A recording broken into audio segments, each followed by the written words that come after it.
Welcome back. तो प्यारे बच्चों, ब्रेक पे जाने से पहले हमने हज़रत शुएब अलैहिस्सलाम की कौम का किस्सा पढ़ा और हमने ये देखा कि किस तरीके से वो धोखेबाजी करते थे, किसी का माल ले लिया करते थे, नाप तोल में कमी करते थे। तो क्या आपके पास ऐसे कोई एग्जांपल्स हैं? आपने अपनी ज़िंदगी में ऐसी चीज़ें देखी हैं कि लोग इस तरीके से करते हो? क्या एग्जाम्पल्स हैं? आप लोगों को क्या समझ आया? हमें झूठे इल्ज़ाम नहीं लगाने चाहिए दूसरों के ऊपर, और हमें अपनी गलती हो तो मान लेना चाहिए। बिल्कुल सही। और धोखे के कोई एग्जाम्पल्स हैं आपके सामने?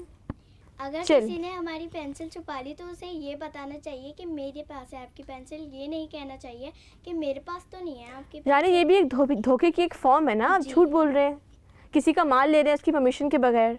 हमारी चीज़ें बगैर पूछे लेनी चाहिए, गलत बात है ये गलत बात है। ओके। और अगर हम गलती नहीं करते और दूसरा फिर भी हमारा नाम लगा दे तो ये भी धोखा है। अच्छा, यानी कि झूठे इल्ज़ाम लगाना भी धोखे की एक फॉर्म है। ये होता है हमारी सोसाइटी में, आप देखती हैं ये चीज़? ओके, यानी इसका भी सज़ा मिल सकती है। ओके।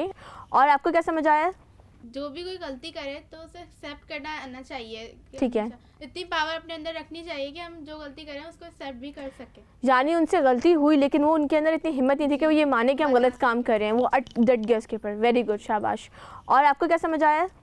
हमें किसी और को नहीं फंसाना चाहिए और हमारी गलती हो तो उसे एक्सेप्ट कर लेना चाहिए। अच्छा, ऐसा होता है कि स्कूल्स में, क्लास में हमें लोग फंसा देते हैं, उनकी गलती होती है। कौन बातें कर रहा है? और वो दो लड़कियां आपसे बात कर रही थी लेकिन कहती है मिस ये बात कर रहे हैं, हम तो बात नहीं कर रहे हैं। ये भी एक धोखे की किस्म है।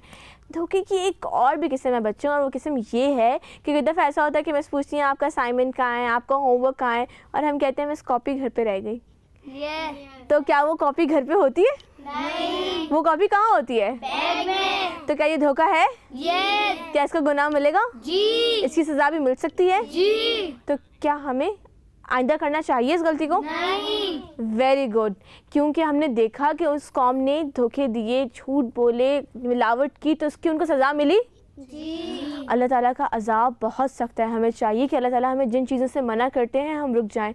और आपको पता है अल्लाह ताला हमें जिन चीज़ों से मना करते हैं, अगर हम उससे रुकते हैं तो उसमें हमारा ही फ़ायदा है। वो हमारी बेहतरी के लिए होता है, वो हमारे अच्छे के लिए होता है।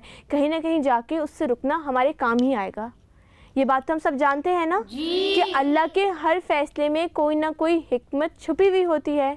अल्लाह ताला अगर हमसे कोई नेमत लेते भी हैं तो उसके पीछे भी कोई हिकमत होती है, कोई नेमत मिलती है तो उसके पीछे कोई हिकमत होती है। कई दफ़ा एक लड़की, फॉर एग्जांपल, एक लड़की फ़र्स्ट आने के लिए बहुत मेहनत करी होती है।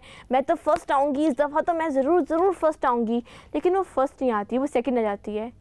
पता है इसकी हिकमत क्या हो सकती है? उसको लगता है कि इसमें तो कोई हिकमत नहीं, अल्लाह का डिसीजन है, उसे समझ नहीं आता। लेकिन आपको लगता है इसमें कोई हिकमत है? ऐसा हो सकता था कि अगर वो फर्स्ट आ जाती तो उसके दिमाग में गरूर आ जाता। ये बात तो अल्लाह को पता है ना, आगे का मुस्तकबिल तो अल्लाह जानता है, इंसान तो कुछ भी नहीं जानता। तो इसलिए हमें अल्लाह के फ़ैसले में राज़ी रहना चाहिए और अल्लाह के बनाए हुए असूलों की पासदारी करनी चाहिए। अब मुझे ये बताइए कि आप में से कौन सा बच्चा मुझे नात सुनाएगा? सब सुनाएंगे? इकट्ठे सुनाएंगे? चलें जी, बिस्मिल्लाह करते हैं फिर। मैं तो उम्मती हूँ, मैं शाहिर-ओ-मम, कर दे मेरे आका नज़्रे करम।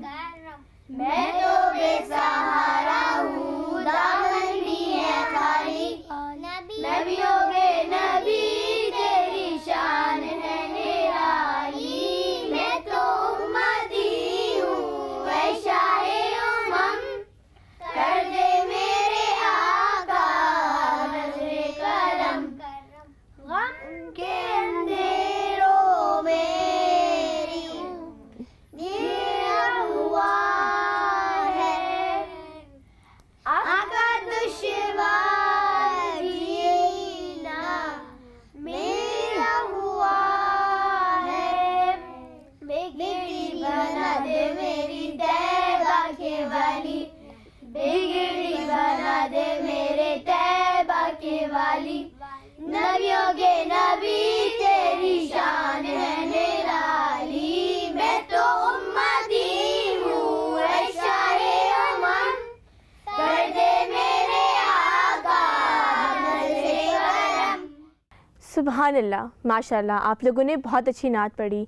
हमने आज जितने भी लेसन सीखे हैं स्टोरी के अंदर से, यानी कि धोखा नहीं देना चाहिए, मिलावट नहीं करनी चाहिए, इसको अपनी ज़िंदगी पे ज़रूर इम्प्लीमेंट कीजिएगा।